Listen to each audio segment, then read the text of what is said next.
নিজেকে নন্দিনী ভাবছে বুঝতে পেরেছিস? এই কেসটা মাল্টিপল পার্সোনালিটি ডিসঅর্ডারের নয়। এই যে অরুণিমা নিজেকে নন্দিনী ভাবছে, অস্বাভাবিক সব কাণ্ড ঘটছে কারণ কারণ নন্দিনী এখনো যায়নি, যেতে পারেনি। তোদের সম্পর্কটা ও মেনে নিতে পারছে না। তোর মাথা ব্যথা খারাপ হয়ে গেছে, ভুলভাল কথা বলছিস কেন? মাথা গরম করিস না বলুন, এখান থেকে যা। আচ্ছা শোন, আমি তোকে না জিজ্ঞেস করে একটা কাজ করেছি।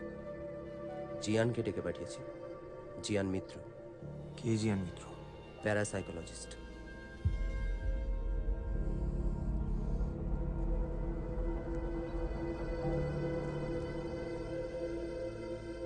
প্যারাসাইকোলজিস্ট?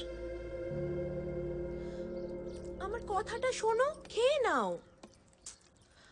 আমার কথাটা তো শুনবে, খেয়ে নাও।